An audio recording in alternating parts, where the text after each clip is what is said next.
전부자의 다육사랑입니다. 제 채널에 오신 것을 환영합니다. 제가 요즘은 항상 밖에서 그 하원 또는 농장 또는 쇼핑한 아이들을 찍으면서 밖에서 많이 찍었는데요. 오늘은 제가 택배를 받고 집에서 분갈이를 한 아이들이 있어서 이렇게 또 소개를 하면서 이 창달기호 요즘 가장 인기가 있고 핫한데요. 저도 요즘 창을 조금 사들이다 보니까 가격도 만만치 않고요. 이제 조금은 자제를 해야 되겠다는 생각이 드는데 일단은 사 놓은 아이는 한번 소개를 드려볼까 합니다. 우선 창다유기를 사면서 같이 사가지고 온 아이가 있는데요. 여기 오른쪽에 보이는 이 아이는 롱기시마예요. 롱기시마인데 환엽 롱기시마인데 지금 보시는 것처럼 얼굴이 아주 작고 따글따글하게 아주 작은 제 엄지 손톱만 할까요? 요런 아이가 엄지보다 조금 크고요. 이렇게 엄지 손톱만한 요런 아이들인데 이렇게 자연군생 이렇게 자구로 이루어진 아이를 제가 없어서 한 아이를 드렸고요. 또 요 뒤에 보면은 흑장미 군생인데요. 한 5도, 6도 정도 되나요? 한번 보겠습니다. 하나, 둘, 다섯, 7도 군생 정도 되네요. 한 7도 정도 됩니다. 근데 제가 흑장미 그 쌍두, 이두를 가지고 있는데요. 이 흑장미가 요즘 그 모습이 달구어졌을 때 흑장미 모습이 너무 아름답고 너무 이뻤어요. 그래서 제가 조금 더 얼굴이 많은 아이를 이렇게 하나 들여왔답니다.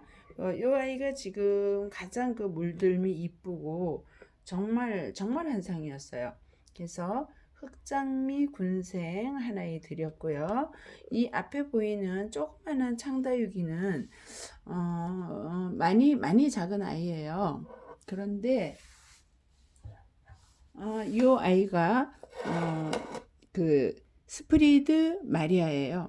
스프리드 마리아라는 아이인데 모주가 뭐한 4, 50만 원 정도 하는 아이였고요.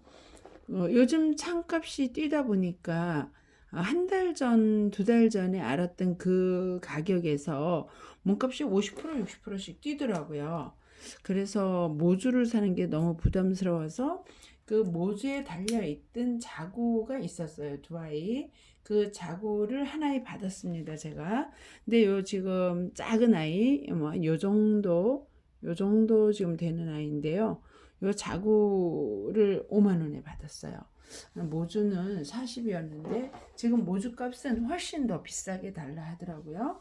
네, 일단은 자구를 하나 받아서 좀 크게 키우려고요.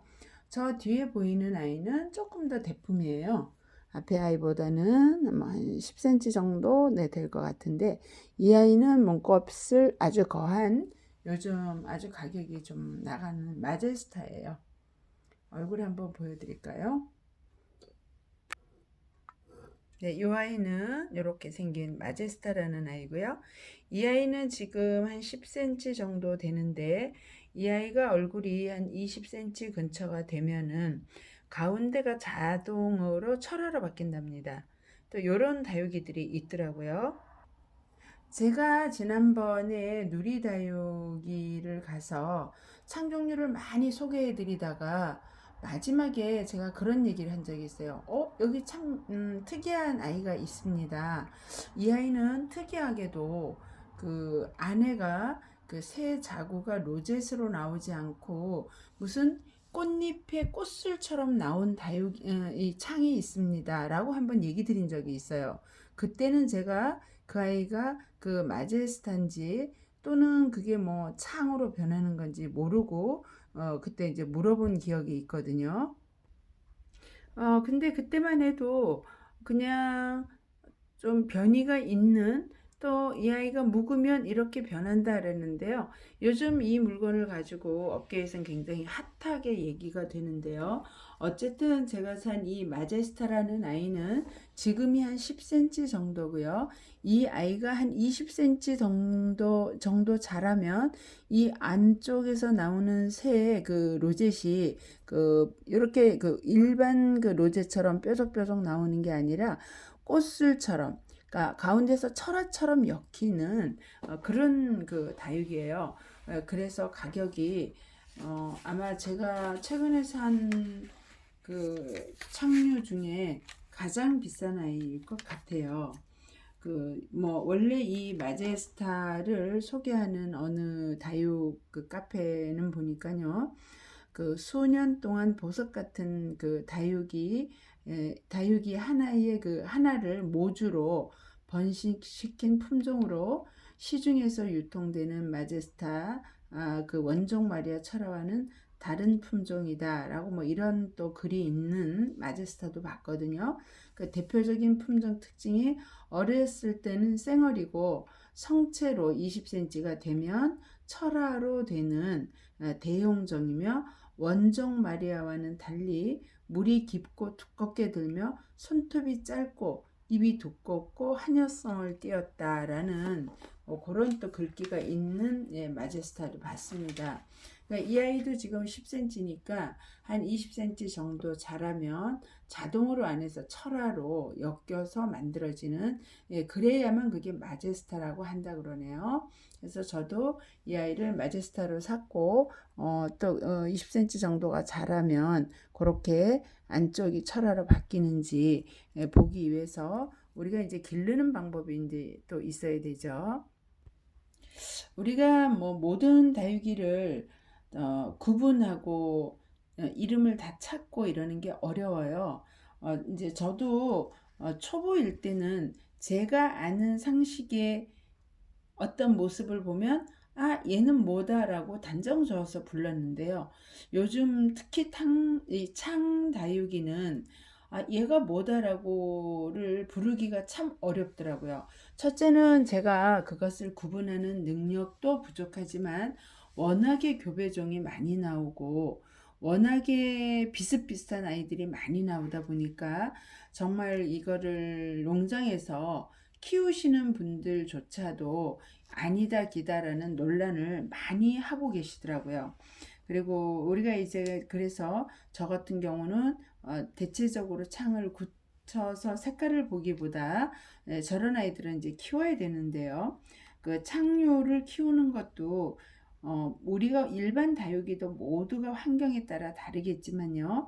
창류를 키우는 데 대해서도 제가 또 최근에 배운 또 몇 가지를 한번 말씀드려 볼게요. 그 농원에서는 창다육이든 일반 다육이든 다육이를 크게 키우기 위해서 저희들보다 상토나 거름을 더한다는 건 여러분들도 다 알고 계실 거예요, 아마. 그러나 화원에서는 그 창이나 다육이를 사다가 그 푸르둥둥한 모습으로는 고객들한테 팔기가 어렵기 때문에 저희 정도나 또는 그것보다는 조금 낮지만 어쨌든 배합토를 적게 넣고 마사 비율을 높여서 색감을 내고 굳히는 작업을 많이 하게 되죠. 그러나 이제 햇볕이 부족한 이런 환경에서는 상토 비율을 높이면 이제 웃자라기 때문에 어떻게 키울 거냐를 우선 결정하셔야 될 것 같아요. 그러니까 좋은 여건에서 크게 키우신다 그러면 큰 분에다가 거름 승분을 높이시고 물도 좀 더 주어서 물을 좀 더 자주 주어서 대품으로 키우고 자구도 나오게 하고 물들미나 아름답게 굳히는 거는 그 이후에 하는데요. 그래도 그 다육이의 모든 생육 조건은 천천히 키우면서 단단하게 키우는 것이 건강하게 키우는 가장 좋은 방법이죠.